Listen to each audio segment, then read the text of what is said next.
पहले के लोग एक दूसरे से मिलते थे, वो आपस में पूछते थे आमदनी कितनी चल रही है, बच्चे कितने हैं, भाभी तो ठीक है। अब आजकल के लोग मिलते हैं और क्या पूछते हैं, शुगर कितनी चल रही है, बीपी कितना चल रहा, अरे किडनी विडनी तो ठीक है।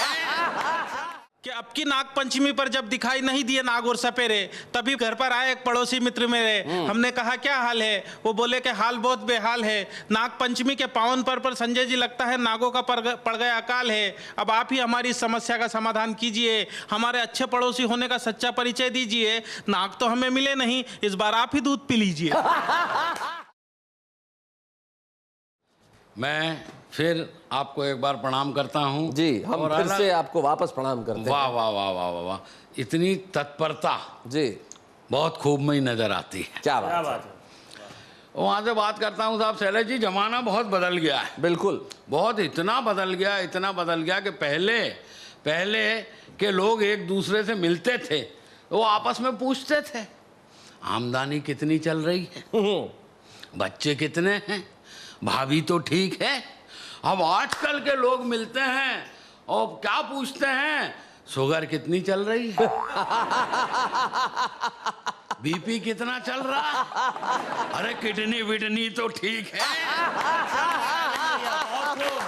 बहुत अच्छे, बढ़िया है, क्या बात है। हाँ, ये मेरा नमस्कार करने का अलग अंदाज जी कभी कभी मैं यूं भी करता हूँ जी। तो वहां से मैं बात लेकर के आया हूँ कि बीमारी इतनी बढ़ी तो डॉक्टर भी बढ़े। हाँ, और डॉक्टर बढ़े तो इतने बढ़े कि जितने प्रॉपर डॉक्टर है उससे ज्यादा झोला छाप हो गए। और मैंने ऐसे ही एक झोला छाप डॉक्टर से पूछा, मैंने कहा यार एक बात बताओ, इतने सारे प्रतीक चिन्ह थे सिंबल, तुमने प्लस का ही पॉइंट क्यों लिया?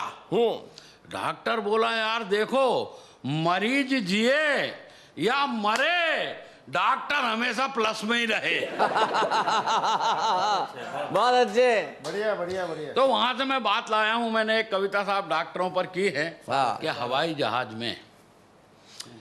जहाज में हमारे हॉलैंड के हमसफर हैरिसन लारी ने हमसे पूछा। हाँ, देखिए ये बच्चों को मैं बता दूं, ये हवाई जहाज में हॉलैंड के हैरिसन, हमारे हमसफर, हवाई जहाज में हॉलैंड के हमारे हमसफर हैरी, जो हर पहले शब्द में एक ही अक्षर का प्रयोग हो रहा है, इसे अनुप्रास अलंकार कहा जाता है, जिसकी ये पंक्ति है, सुने साहब जी।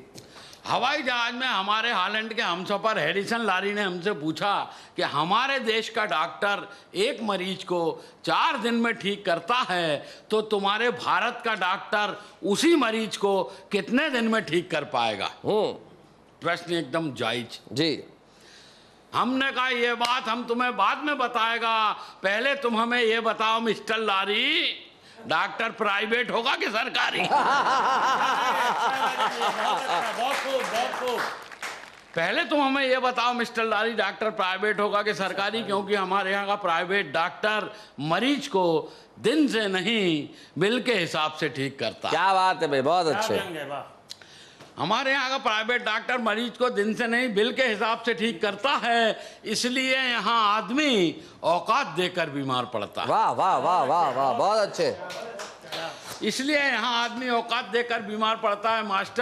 मास्टर मलेरिया के नाम से रोता है, संपन्न घरों का ब्लड प्रेशर गड़बड़ होता है, अरे भूख की बीमारी है, हमें दिलवाली कहाँ, और कभी हमारा भी हार्ट अटैक हो, हम इतने सौभाग्यशाली कहाँ। वाह वाह वाह, बहुत अच्छे।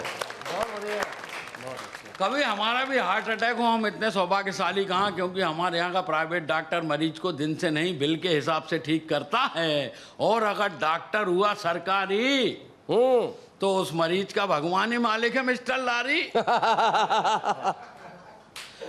डॉक्टर हुआ सरकारी तो उस मरीज का भगवान ही मालिक है मिस्टर लारी। हमारे देश का मरीज एक बार सरकारी अस्पताल में भर्ती हुआ तो वो मरने के बाद ही बाहर निकलता है, और हमारे सरकारी डॉक्टर को उसके रोग का पता पोस्टमार्टम के बाद ही चलता है। क्या बात है, वाह वाह वाह वाह वाह, बहुत अच्छे, बहुत बढ़िया, बहुत बढ़िया। सीधे सीधे कविता पर आता हूँ। कविता का शीर्षक है नागों का अकाल। वरना कहाँ पे आते?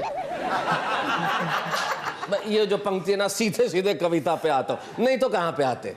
मारपीट पे। कोई चुटकुला या कोई छंद नहीं सुनाते हो, सीधे कविता पढ़ता हूँ। सीधा कविता पे आता हूँ। जी। जी जी जी।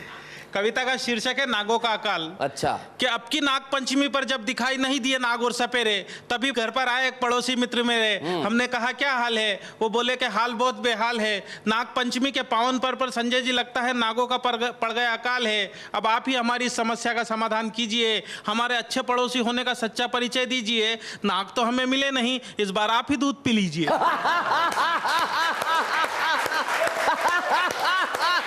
भाई बहुत अच्छे। इस बार आप ही दूध पी लीजिए। मैंने कहा यही फार्मूला तो मैं सुबह से आजमा रहा था, और जब सफलता नहीं मिली तो हार कर आपके घर आ रहा था। हमारी सारी बात हमारे पड़ोस में रहने वाला हमारा एक नेता मित्र सुन रहा था, जो कई दिनों से चुनाव के सतरंगी सपने बुन रहा था। उसने अपने घर का दरवाजा तत्काल खोला। हम कुछ बोले उससे पहले ही वो बोला कि मुझे बहुत दुख है कि आप दोनों एक दूसरे के पड़ोसी होते हुए भी एक दूसरे के दुख में शामिल नहीं हैं, और मुझे तो लगने लगा है कि आप दोनों इस दूध के काबिल नहीं हैं। आप दोनों इस दूध के काबिल नहीं हैं। सब जानते हैं कि आपकी हर समस्या का समाधान हम ही ने किए हैं, और आप घबराइए मत, आपका नाग देवता का दूध हम पिएंगे। मैं समझ गया नेताजी का दूध के प्रति ये लगाव। दरअसल आने वाले हैं कुछ दिनों बाद चुनाव। हाँ, बहुत अच्छे। दरअसल आने वाले हैं कुछ दिनों बाद चुनाव। मैं भी मौका नहीं चुका, और नेताजी इससे आगे कुछ ना बोले, इसलिए एक पल भी नहीं रुका, और दूध से भरा हुआ प्याला नेताजी की ओर बढ़ाया। दूध से भरा हुआ प्याला नेताजी की ओर बढ़ाया, किंतु नेताजी ने जैसे ही दूध पीने के लिए प्याला मुंह से लगाया, दूध अपनी पवित्रता खोने से पीछे हट गया, और नेताजी के छूने के पहले ही दूध फट गया। क्या बात है भाई, बहुत बढ़िया। नेताजी के छूने के पहले ही दूध फट गया। मैंने कहा नेताजी, ये तो सब आपकी राजनीतिक शतरंज के चुनावी पासे हैं, और आप दूध के नहीं, इस देश की जनता के खून के प्यासे हैं। खून के प्यासे हैं। क्या खून के बात है, प्यासे। वाह वाह वाह वाह, बहुत अच्छा।